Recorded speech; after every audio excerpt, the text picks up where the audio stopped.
Rahim. Assalamu alaikum dear students. Welcome to the online NMDCAT session of Stars Academy Head Office Johor Town. Today we are going to discuss the reactivity of carboxylic acids with special emphasis on nucleophilic substitution reactions of carboxylic acids. तो जैसा कि आप जानते हैं कि carboxylic acids के पास मौजूद हैं दो ग्रुप्स, एक है कार्बोनाइल ग्रुप CO और दूसरा है हाइड्रोक्सिल ग्रुप OH, जिनकी डिटेल मैं यहाँ मेंशन कर रहा हूँ। एक है C double bond O group और दूसरा है OH ग्रुप। तो पहले मैं जरा इसकी रिएक्टिविटी पर बात कर लेता हूं, फिर हम स्पेसिफिक एग्जांपल्स के साथ रिएक्शन देखेंगे। SOCl2, phosphorus trichloride, phosphorus pentachloride, ammonia, alcohol और से रिएक्शन और एंड पर हम इसकी डिहाइड्रेशन भी देखेंगे। इससे हम मुख्तलिफ टाइप के कंपाउंड्स बनाएंगे, लाइक हम एसाइल हैलाइड्स बनाएंगे, लाइक हम एसिड अमाइड्स बनाएंगे, हम बनाएंगे एस्टर्स और साथ साथ हम बनाएंगे जो एनहाइड्राइड्स हैं वो देखेंगे कि ये रिएक्शन किन कंडीशंस में होते हैं। यहाँ पर जो कार्बोक्सिलिक एसिड का OH है वो बिल तरतीब किस किस चीज से रिप्लेस होता है, प्रोडक्ट्स का नाम क्या है और इसका जो जनरल रिएक्शन है इस पर्टिकुलर टाइप का वो क्या है, इसका कोई फायदा है तो वो क्या हो सकता है। तो फिलहाल ये देखें, ये है कार्बोक्सिलिक ग्रुप। कार्बोक्सिलिक ग्रुप में जैसा कि साफ क्लियर कट नजर आ रहा है, एक कार्बन है जो पार्शियल पॉजिटिव है और एक ऑक्सीजन है पार्शियल नेगेटिव। इस ग्रुप के हवाले से अगर हम कार्बोक्सिलिक ग्रुप को देखें तो यहाँ पर हमें तीन तरह की रिएक्शंस नजर आते हैं। एक रिएक्शंस वो हैं जिनमें सिर्फ जो है वो OH इन्वॉल्व होता है, यानी कि हाइड्रोजन जो है वो यहाँ पर काम करती है, हाइड्रोजन रिप्लेस हो जाती है मेटल से, एसिडिक टाइप के रिएक्शन है। दूसरे वो रिएक्शन हैं जिनके अंदर ये जो कार्बोनाइल ग्रुप है ये इन्वॉल्व है और इन रिएक्शंस के हवाले से ही हमारा सिलेबस जो है वो बात करता है। हमारा सिलेबस याद रहे कि ओवरऑल कार्बोक्सिलिक एसिड्स के तीन टाइप के रिएक्शन हैं, एक वो जो OH की वजह से होते हैं, एक वो जो कार्बोनाइल ग्रुप की वजह से होते हैं और तीसरे रिएक्शन वो that involve the whole carboxylic group. तो ये तीसरे टाइप के रिएक्शंस हैं। सही जनाब। लेकिन हमारी जो सिलेबस आउटलाइन है वो सिर्फ सेकंड टाइप के रिएक्शंस को कवर करती है, यानी कि इस टाइप के रिएक्शंस को जिनमें कार्बोक्सिलिक ग्रुप का जो कार्बोनाइल ग्रुप है वो इन्वॉल्व होता है। अच्छा, अब कार्बोनाइल ग्रुप की इन्वॉल्वमेंट किस तरह है इसे जरा देख लें। होता यह है कि कार्बोनाइल ग्रुप में कार्बन पार्शियल पॉजिटिव है, पार्शियल पॉजिटिव होने की वजह से इस पर कोई न्यूक्लियोफाइल आ सकता है और आकर अटैक कर सकता है इस तरह। अच्छा, जब न्यूक्लियोफाइल आकर अटैक करता है तो यहां से जो सूरत हाल बनती है मैं उसको भी हाईलाइट करता चलूं। तो यहां से ये वाली कंडीशन जो है ना वो बन सकती है। यहां पर कंडीशन मेंशन कर लेते हैं। इस कंडीशन के अंदर आप अगर गौर करें तो हमें नजर आता है कि और कार्बन पर अटैक हुआ है, कार्बन के बॉन्ड 4 थे 5 हो गए।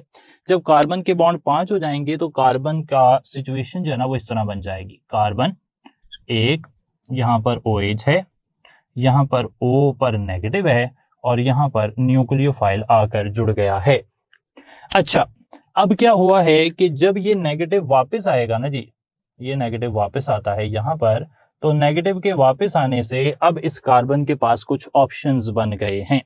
वो ऑप्शन क्या बन गए हैं कि वो यहाँ पर जब बॉन्ड ज्यादा होंगे ऑक्सीजन कार्बन के दरमियान में तो कार्बन के बॉन्ड फिर से 5 हो जाएंगे।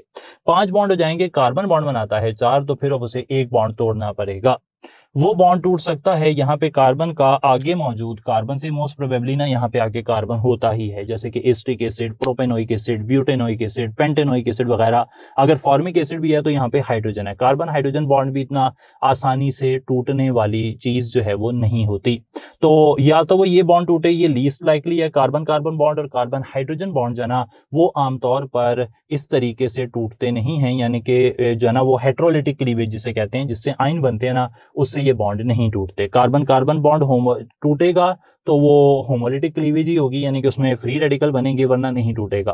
कार्बन हाइड्रोजन बॉन्ड भी ऐसा ही है मोस्ट प्रोबेबली, अक्सर केसेस में, कुछ एक्सेप्शंस हैं लेकिन आमतौर पे ऐसा ही होता है। लेकिन अब यहाँ पे जनाब फिर और कौन सा बॉन्ड टूटेगा, न्यूक्लियोफाइल वाला बॉन्ड टूट जाए। अगर उसने टूटना ही है तो वो बना ही क्यों था, तो इसलिए वो भी माइनस हो गया, वो नहीं टूट सकता। तो फिर एक ही पॉसिबिलिटी है, और वो पॉसिबिलिटी क्या है कि यहाँ पे जो OH वाला बॉन्ड है वो टूट जाए, यानी कि OH as a leaving group जो है वो यहाँ से निकल जाए। सही है जनाब। यानी कि अटैक ऑफ अटैकिंग न्यूक्लियोफाइल हो और OH जो है वो एज ए लीविंग ग्रुप निकल जाए। तो न्यूक्लियोफाइल आ रहा है, लीविंग ग्रुप जा रहा है, ये कुछ जानी पहचानी बात है, और जानी पहचानी इस बात को आप कहते हैं न्यूक्लियोफिलिक सब्स्टिट्यूशन रिएक्शन। तो याद रहे कि हमारे सिलेबस के अंदर जो रिएक्शंस कार्बोक्सिलिक एसिड्स के शामिल हैं उन्हें आप कहते हैं न्यूक्लियोफिलिक सब्स्टिट्यूशन रिएक्शन। और न्यूक्लियोफिलिक सब्स्टिट्यूशन रिएक्शंस के अंदर हम अब एक फहरिस्त देख रहे हैं मुख्तलिफ टाइप के रिएक्शंस की। सही है जनाब। सबसे पहला रिएक्शन है कार्बोक्सिलिक एसिड का SOCl2 के साथ। डेफिनेटली हम जानते हैं कि SOCl2 के साथ जो रिएक्शन होता है उसकी कंडीशन होती है कि आपने पिरिडीन की मौजूदगी में रिएक्शन करवाना होता है। पिरिडीन की मौजूदगी में आप रिएक्शन करवा देते हैं। इस रिएक्शन के अंदर जो कार्बोक्सिलिक एसिड का OH है ना, ये वाला OH, इसे हम न्यूक्लियोफाइल से रिप्लेस करते हैं और वो न्यूक्लियोफाइल होता है Cl नेगेटिव। सही है जी, Cl नेगेटिव से या Cl से रिप्लेस कर लेते हैं। तो ये OH आता है, OH की जगह पे क्या आगे लग जाता है Cl negative in the form of Cl। तो वो Cl की फॉर्म में जो है वो लग जाता है। सही है जनाब। तो ये आपने याद रख लेना है। अच्छा, यहाँ पर जो प्रोडक्ट बनता है उसे कहते हैं एसाइल हैलाइड, उसे आप एसाइल हैलाइड कह देते हैं। अच्छा, जनरल रिएक्शन अगर आप देखें तो जनरल रिएक्शन में ये हो रहा है कि जनरल रिएक्शन के लिए हम यहाँ पर तरतीब बना लेते हैं RCOOH,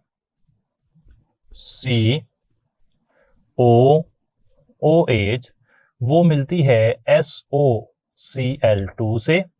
और SOCl2 से मिलने पर देखें जरा, मैं थोड़ी डिटेल में इस रिएक्शन पर बात करूंगा। वो ये है कि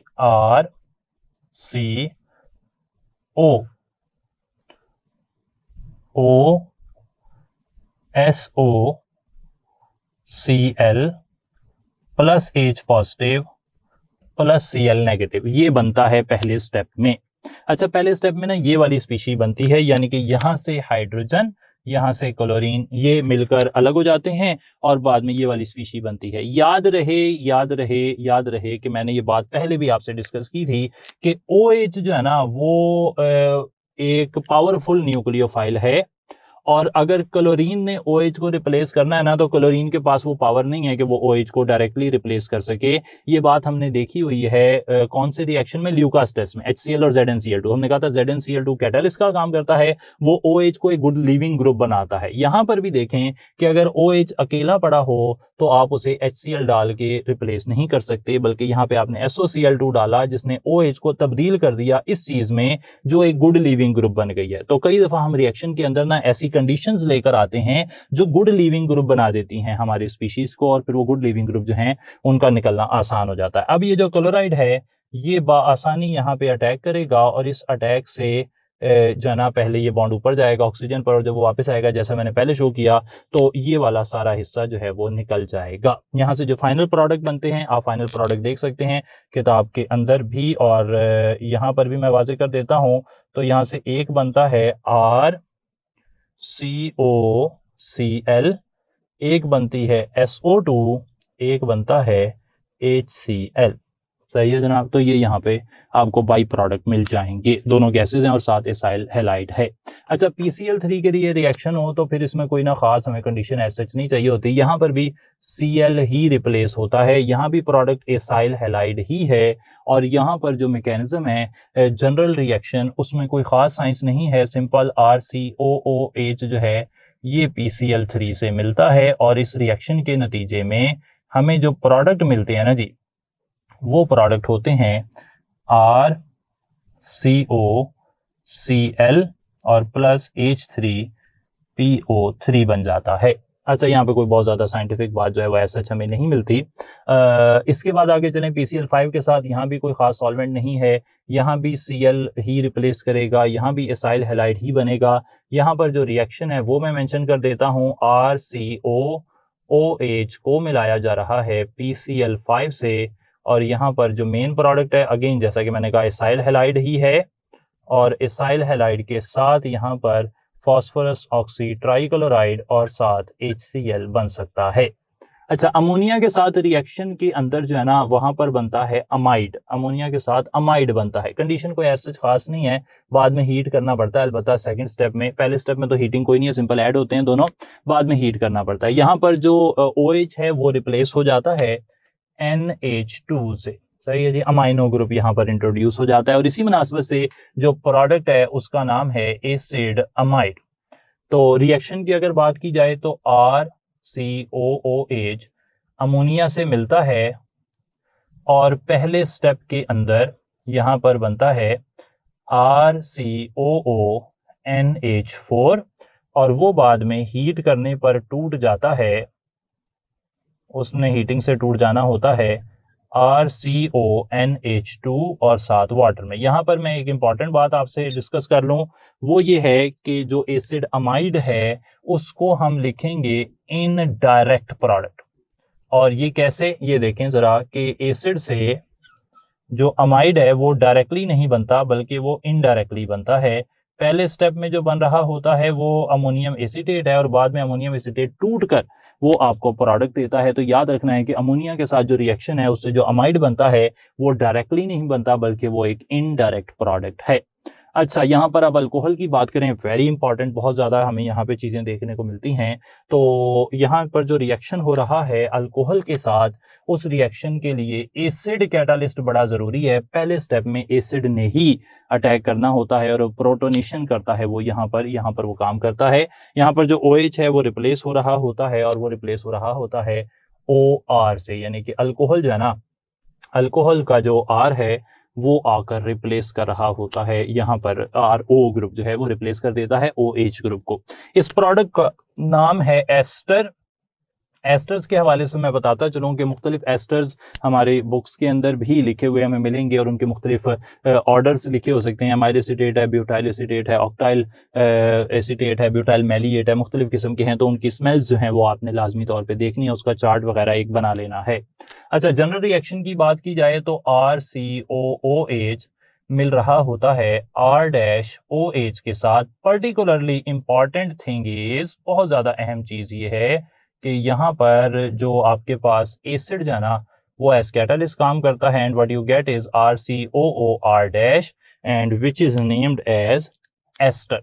सही है जी। और बिल्कुल कोई डाउट आपको नहीं होना चाहिए कि इस हवाले से मैंने ये कह दिया था कि ये जो रिएक्शन है, अगर आप इसे अल्कोहल वाले चैप्टर में देखते हैं तो वो ये इलेक्ट्रोफिलिक सब्स्टिट्यूशन था, जबकि with respect to carboxylic acids ये न्यूक्लियोफिलिक सब्स्टिट्यूशन रिएक्शन है। तो this is a nucleophilic substitution reaction with respect to carboxylic acids. Carboxylic acids के हवाले से अगर आप देखेंगे तो ये न्यूक्लियोफिलिक सब्स्टिट्यूशन रिएक्शन है, लेकिन अल्कोहल वाले चैप्टर में हम ये पढ़ चुके हैं कि अगर आप अल्कोहल के हिसाब से इस मॉलिक्यूल को देखेंगे, इस रिएक्शन को देखेंगे, तो फिर वो रिएक्शन जो है कहलाएगा इलेक्ट्रोफिलिक सब्स्टिट्यूशन रिएक्शन। इस बारे में आपने बिल्कुल कंफ्यूज नहीं होना, इस आइडिया को क्लियर कर लें।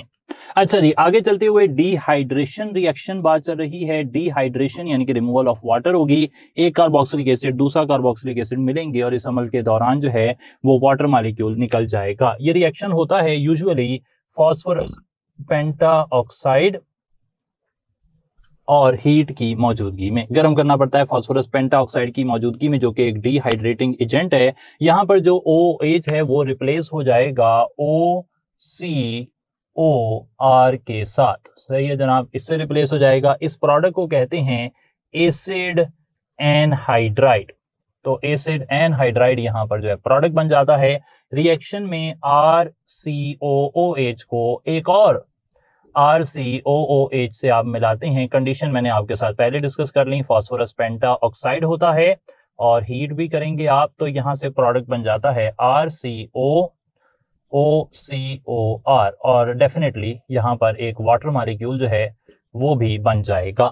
ये रिएक्शन है डिहाइड्रेशन का। और टू बी वेरी प्रिसाइज अगर मैं बात करूं तो ये सब के सब न्यूक्लियोफिलिक सब्स्टिट्यूशन रिएक्शंस हैं। और अगर ये सब के सब न्यूक्लियोफिलिक सब्स्टिट्यूशन रिएक्शंस हैं तो इन सब रिएक्शंस में कोई ना कोई अटैकिंग न्यूक्लियोफाइल होगा। अब मैं यहाँ पर अटैकिंग न्यूक्लियोफाइल का टेबल एक ड्रॉ कर रहा हूं। यहाँ पर पहले स्टेप में अटैकिंग न्यूक्लियोफाइल है क्लोराइड, PCl3 के केस में भी क्लोराइड, PCl5 के केस में भी क्लोराइड। अमोनिया खुद ही अटैकिंग न्यूक्लियोफाइल है, अल्कोहल खुद ही अटैकिंग न्यूक्लियोफाइल है इन रिएक्शंस के अंदर जो अल्कोहल कर रही हैं।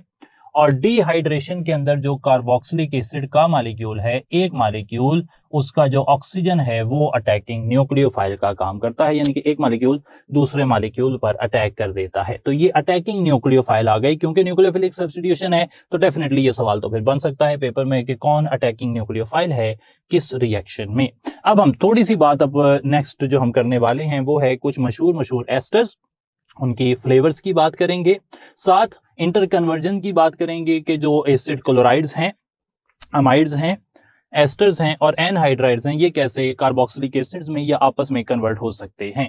जी स्टूडेंट्स, अब हमने आपके सामने कुछ रिएक्शन लिख दिए हैं which deal with the interconversion of acid derivatives, carboxylic acid derivatives. यहाँ पर हमने दो मिसालें कोट की हैं। पहली मिसाल है एसिड क्लोराइड्स और एनहाइड्राइड्स का अल्कोहल से रिएक्शन। एसिड क्लोराइड्स और एनहाइड्राइड्स बिल्कुल कार्बोक्सिलिक एसिड की तरह ही काम करते हैं, अगर उन्हें अल्कोहल से मिलाया जाए तो वो एस्टर बना देते हैं। हाइड्रोलिसिस की बात की जाए तो एसिड क्लोराइड, एनहाइड्राइड, अमाइड और एस्टर यानी कि चारों डेरिवेटिव जिनका हमने अभी जिक्र किया, जब वो पानी से मिलते हैं तो वो कार्बोक्सिलिक एसिड को रीजनरेट कर देते हैं। डेफिनेटली और भी रिएक्शन हैं जो अमाइड अलोन को डील करते हैं या एस्टर या एनहाइड्राइड को अकेले अकेले डील करते हैं, लेकिन हमने वो रिएक्शन लिखे हैं which are concerned with majority of them.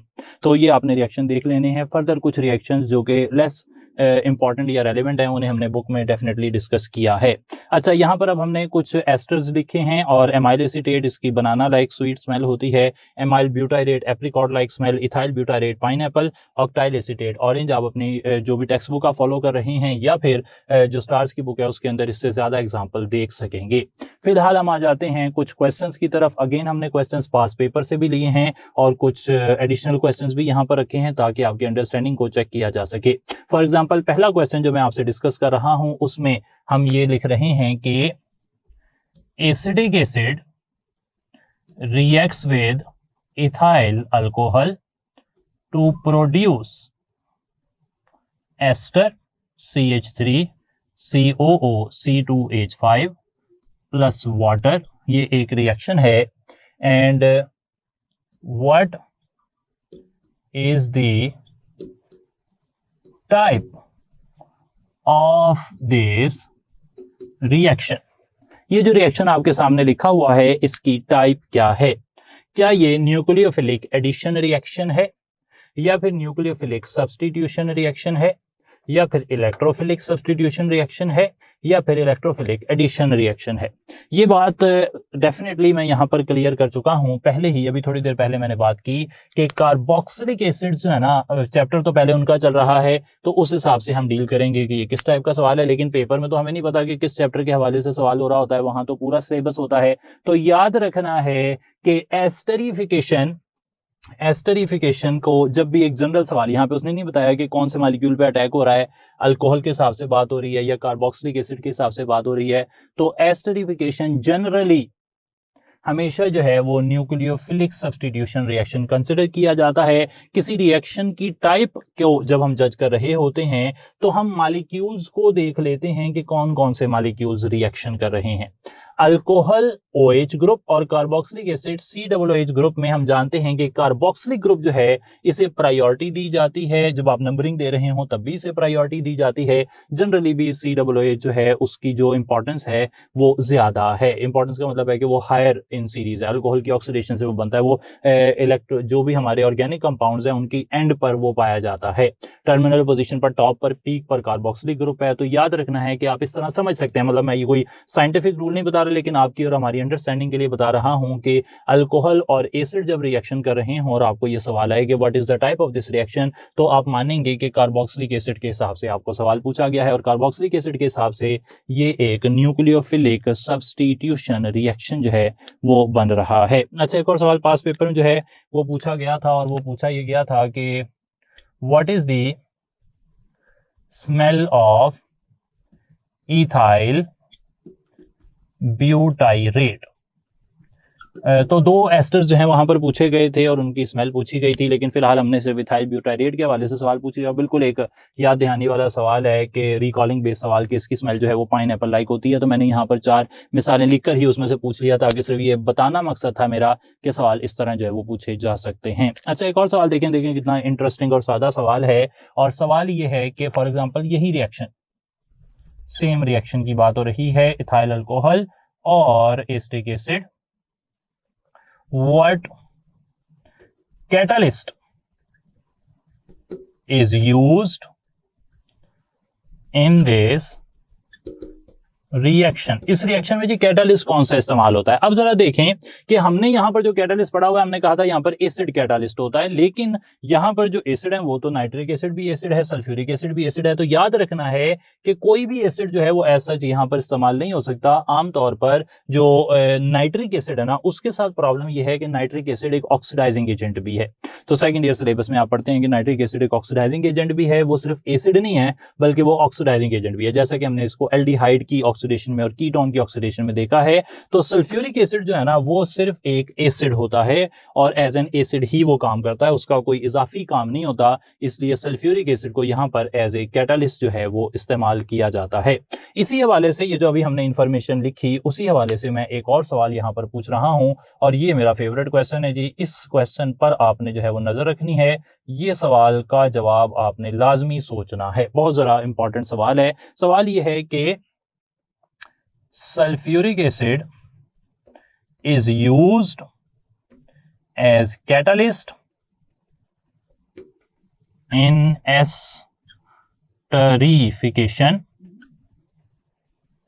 esterification because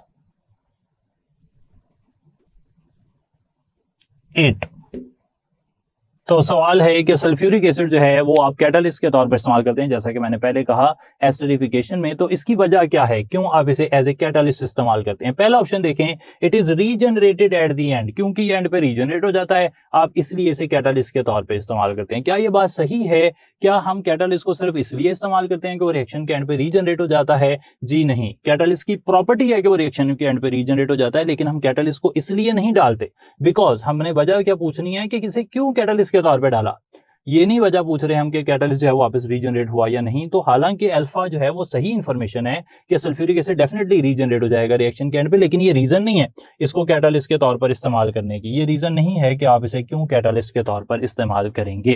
अच्छा, दूसरा ऑप्शन देखिए, because it accepts lone pair from carbonyl oxygen. क्या ये बात सही है? अच्छा, मैं यहाँ पर रिएक्शन भी आपके सामने लिख देता हूँ ताकि आप कुछ बेहतर जज कर सकें।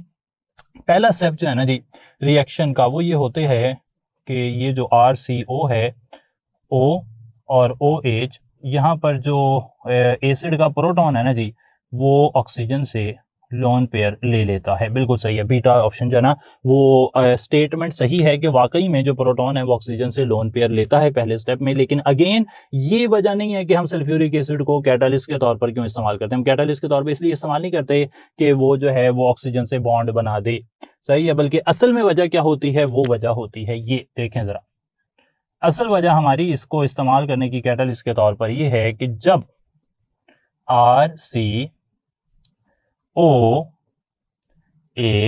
पॉजिटिव, ये चीज बन जाएगी पहले स्टेप में, ऑक्सीजन पर पॉजिटिव आ जाएगा। ऑक्सीजन पर पॉजिटिव आने के नतीजे में ऑक्सीजन को इलेक्ट्रॉन चाहिए होंगे और वो इलेक्ट्रॉन वो ले लेगा कार्बन से इलेक्ट्रॉन ले लेगा, क्योंकि कार्बन लेस इलेक्ट्रोनेगेटिव है, ऑक्सीजन उसके इलेक्ट्रॉन ले लेगा। और ऑक्सीजन जब इलेक्ट्रॉन ले लेगा जनाब अली, तो फिर ऑक्सीजन के इलेक्ट्रॉन लेने की वजह से RCOH कार्बन पर पॉजिटिव आ जाएगा। ये जो कार्बन पर पॉजिटिव है, it makes carbonyl oxygen more positive. जब कार्बोनाइल कार्बन का जो कार्बन है ये वाला, ये पॉजिटिव हो जाएगा, तो फिर इस पर अल्कोहल जो है वो अटैक कर देगी। सही है जी, फिर अल्कोहल का अटैक हो जाएगा। तो ये असल वजह है कि हम क्यों ऐसा करते हैं कि हम एसिड कैटालिसिस इस्तेमाल करते हैं, ताकि डेफिनेटली वो रीजनरेट तो होगा रिएक्शन में, वो लोन पेयर भी एक्सेप्ट करेगा, लेकिन असल हमारी जो लॉजिक है उसे इस्तेमाल करने की वो ये है कि वो सल्फ्यूरिक एसिड से जो जब वो अटैक हो जाए, रिएक्शन हो जाए, तो उससे जो कार्बोनाइल कार्बन है वो पॉजिटिव हो जाए, वो बेहतर इलेक्ट्रोफिलिक सेंटर बन जाए, जिस पर फिर बाद में अटैक हो सके अल्कोहल का। तो जो बेस्ट ऑप्शन होता है उसे हमने यहाँ पर टिक कर लिया। आखिर में 2 सवाल है हमारे पास, उन्हें देख लेते हैं। एक सवाल ये देख लें कि एसिटिक एसिड है और उसे आपने PCl5 से मिलाया है। डेफिनेटली एक प्रोडक्ट जो है वो एसिटाइल क्लोराइड बनेगा, CH3COCl, और प्लस जो है ना 2 प्रोडक्ट और बन रहे हैं। और अब हमें सवाल ये है कि वो बाकी 2 प्रोडक्ट क्या हैं। तो जैसा कि थोड़ी देर पहले मैंने रिएक्शन के अंदर प्रोडक्ट्स मेंशन किए थे, तो इस रिएक्शन में जो बाकी 2 प्रोडक्ट्स होते हैं वो POCl3 और HCl होते हैं। बिल्कुल मिलता जुलता एक और सवाल देख लें। उस सवाल में हम रिएक्शन करवा रहे हैं एसिटिक एसिड को अमोनिया से, और इस रिएक्शन के अंदर हमें पूछा जा रहा है कि प्रोडक्ट क्या हैं। तो एसिटिक एसिड जब अमोनिया से मिलेगा तो डेफिनेटली पहले स्टेप में तो अमोनियम एसीटेट बनता है, और वो अमोनियम एसीटेट जब टूटेगा तो उससे बनेगा एसिडामाइड और वाटर बन जाएगा। पहले अमोनियम एसीटेट बनता है, वो बाद में टूट जाता है हीट करने से एसिडामाइड में और वाटर में। तो ये था जी कार्बोक्सिलिक एसिड के हवाले से कुछ रिएक्शंस जो हमारे सिलेबस में शामिल थे। अब नेक्स्ट टाइम इंशाल्लाह हम बात करेंगे प्रोटीन्स की और एंजाइम्स की एक जबरदस्त किस्म के लेक्चर के जरिए, और फिर टेस्ट की डिस्कशन। जो भी आपके सवाल हो लाजमी आप पूछ सकते हैं ऐप के थ्रू हमसे। थैंक यू सो मच जी, अस्सलाम वालेकुम।